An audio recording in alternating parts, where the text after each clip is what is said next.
ऐसा मानता हूं कि लगातार कांग्रेस पार्टी का कद और ताकत कार्यकर्ताओं में बढ़ती जा रही है। लोगों के अंदर उनका एक सकारात्मक लोग अपने आप को महसूस कर रहे हैं कांग्रेस के पक्ष में। इसलिए मुझे पूर्ण विश्वास है कि पहले से ज़्यादा बहुमत लेकर हम लोग जीत कर जाएंगे। एक विदुड़ी को के खिलाफ जो है एक विदुड़ी को उतारा है भाई, वो तो बीजेपी का निर्णय है। किसको कहाँ चुनाव लड़ाना है, क्या जिम्मेदारी देनी है, ये तो उनका अपना निर्णय है। लेकिन पब्लिक को पब्लिक ये अपने आप निर्णय कर लेगी कि किसको कहाँ वोट डालना है। कोशिश हर दल करेगा, हर पार्टी करेगी, लेकिन अपनी जिम्मेदारी को निभानी पड़ेगी जो अपनी पार्टी का काम करते हैं। मैं किसी व्यक्ति पर टिप्पणी नहीं करूंगा, मैं सबको जनता पे छोड़ता हूं, वो निर्णय करेंगे कि किसको वोट डालना है, किसको नहीं डालना है।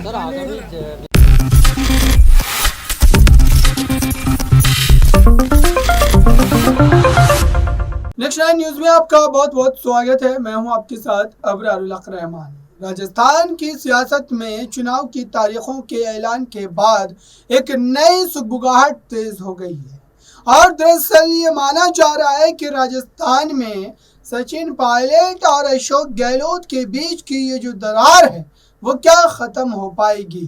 क्या प्रदेश की जनता एक मत होकर कांग्रेस पार्टी की सरकार बनाएगी, क्योंकि अशोक गहलोत ने अपने कार्यकाल में जिस ढंग से कई ऐसे फैसले लिए जिसको अभी भी वहाँ की जनता याद रखी होगी, क्योंकि उस समय कहीं न कहीं कानून व्यवस्था और ख़ास तौर से जो प्रशासनिक व्यवस्था है वो कहीं न कहीं पूरी तरीके से लड़खड़ाता हुआ नजर आया था, क्योंकि कामकाज ठप पड़ गए थे। इन्हीं पूरे मुद्दे को समझने के लिए हमारी इस रिपोर्ट को अनेकों पत्रकारों को जिस प्रकार तंग करने की कोशिश की गई, छापे डाले, कईयों को डिटेन किया गया, पूछताछ की गई, तो जो स्वतंत्र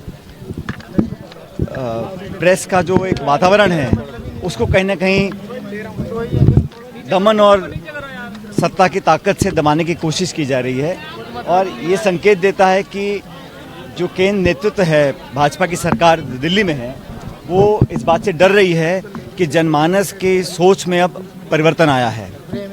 परिवर्तन हिमाचल प्रदेश में आया, कर्नाटक में आया, अब इन 4 राज्यों में चुनाव होने वाले हैं, वहाँ पर भी आएगा। और मैं ऐसा मानता हूँ कि जो कार्रवाई करी गई वो एक लोकतांत्रिक व्यवस्था में एक स्वस्थ परंपरा नहीं है। पत्रकारों को जिस प्रकार से दबाने की कोशिश की गई, मैं उसकी निंदा करता हूं। ऐसा नहीं होना चाहिए और एक स्वतंत्र वातावरण में सब लोगों को अपनी पत्रकारिता करने का आज़ादी होनी चाहिए। बहरहाल जो प्रचार चल रहा है, जिस प्रकार प्रधानमंत्री बार बार आ रहे हैं, मेरे ख्याल दोबारा उनका आने का प्रोग्राम है राजस्थान में, लगातार वो आ रहे हैं और आरोप राज्य सरकार पर लगा रहे हैं, लेकिन एक बार भी ये नहीं कह रहे कि पिछले 9 साल के कार्यकाल में राजस्थान प्रदेश के लिए ऐसा क्या विशेष उन्होंने किया। आप यहाँ पर आकर आप घोषणाएं कर जाएं, लेकिन जो ज्वलंत मुद्दे हैं, चाहे वो ERCP का है, चाहे हमारी जो परियोजनाएं अटकी हुई हैं धनराशि के अभाव में, रेल परियोजनाएं हैं, बड़ी बड़ी योजनाएं हैं, और राजस्थान सरकार का जो हमारा धनराशि बकाया है उसको केंद्र सरकार वापस नहीं कर रही है।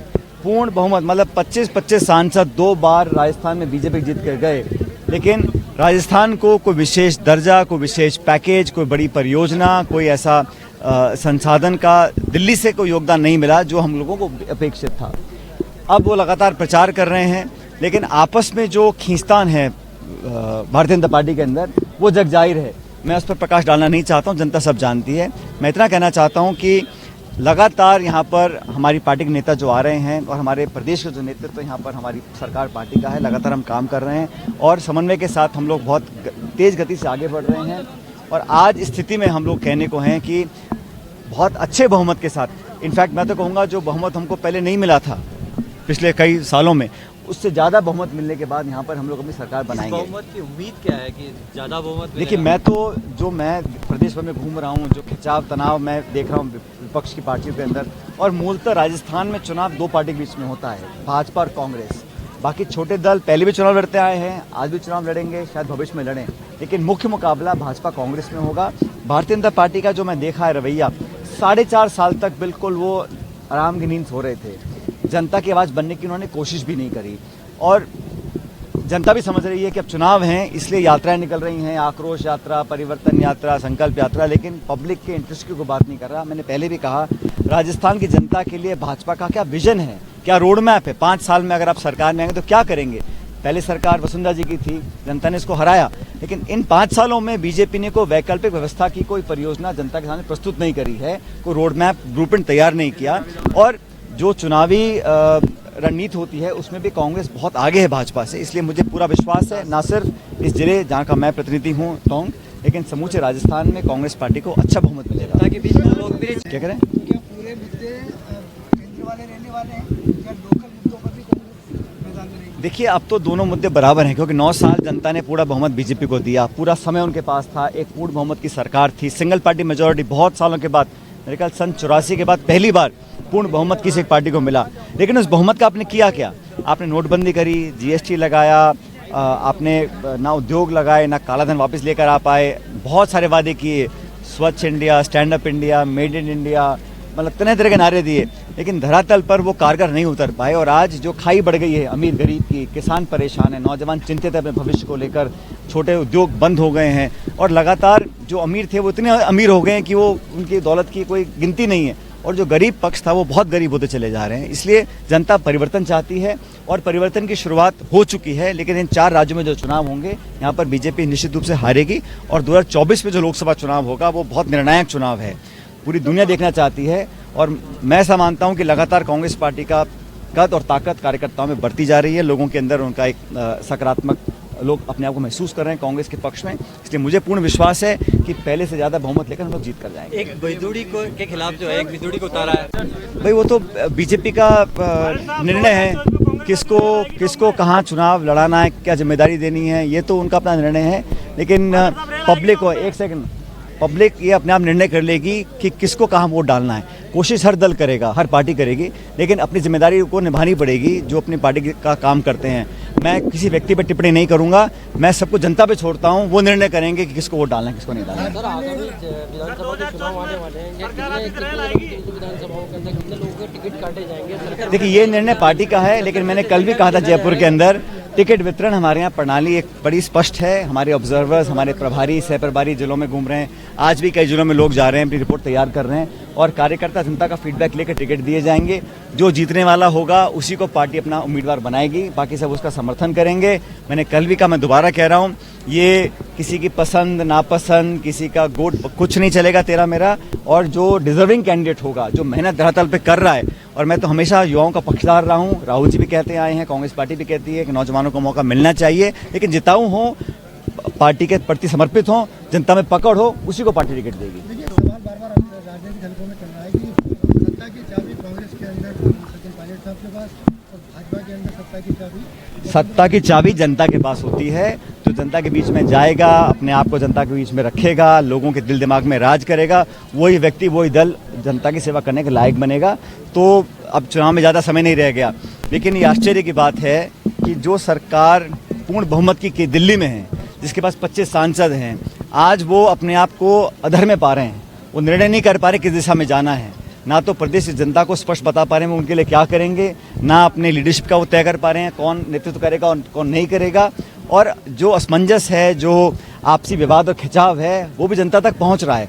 हमारे यहाँ हम सब मिलकर काम कर रहे हैं कांग्रेस पार्टी में, सरकार और संगठन, इसलिए मुझे पूरा विश्वास है कि मध्य प्रदेश में, राजस्थान में हम पूर्ण बहुमत से सरकार आपका स्वास्थ्य बनाएंगे। कैसा है? कल आप चेकअप के लिए गए थे, आपका स्वास्थ्य कैसा है? तो प्रभारी तो पिछले चुनाव में बनाया, कौन बनता लास्ट टाइम चुनाव मुझे पता नहीं। तो प्रभारी बनने से कुछ नहीं होता, पब्लिक निर्णय करेगी किसको वोट डालना है। जनता जानना चाहती है आपका स्वास्थ्य कैसा है, चेकअप के लिए गए थे आप? भाई औपचारिक घोषणाएं तो पार्टी औपचारिक रूप से करेगी, लेकिन मैंने पहले भी कहा था, हमारी सबके कार्यकर्ताओं की ये दिली ख्वाहिश है कि जितनी बड़ी जीत पहले यहाँ से कांग्रेस पार्टी की हुई थी उससे ज़्यादा हो। हम लोगों ने काम किया है जनता के बीच में, और मुझे जो स्नेह और आशीर्वाद टोंक के लोगों ने दिया है उसको मैं कभी भूल नहीं सकता हूँ। और आने वाले समय में पहले से ज़्यादा बहुमत लेकर पार्टी यहाँ से जीत कर जाएगी। 24 में परिवर्तन होता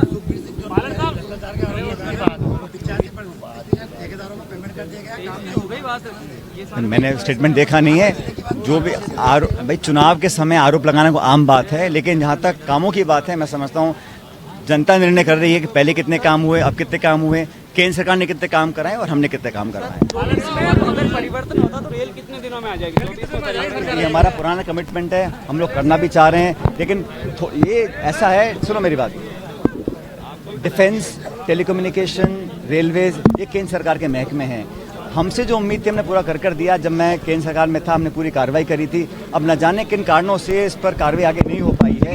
इसका जवाब तो हमारी सरकार बने तो हम कर ही रहे थे, लेकिन केंद्र सरकार आपकी घोषणा आज भी हम कमिटेड हैं यार, लेकिन केंद्र सरकार ने जो बेरुखी दिखाई है उसका जवाब जनता देगी। मैं तो उतना कहना चाहता हूं कि जो परियोजनाएं राज्य सरकार की हैं उनमें कोई कमी नहीं छोड़ी, चाहे मेडिकल हो, चाहे स्कूल हो, चाहे कॉलेज हो, चाहे सड़क बिजली हो, लेकिन जो गवर्नमेंट ऑफ इंडिया के डिपार्टमेंट्स हैं उसमें केंद्र सरकार को रुचि दिखानी चाहिए थी, नहीं दिखाई, उसका मुझे बहुत खेद है।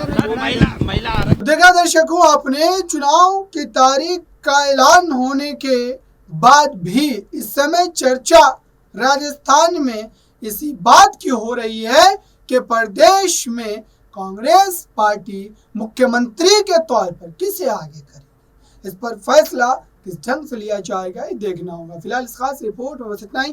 जुड़े रहिए बड़ी खबरों के लिए नेक्स्ट न्यूज।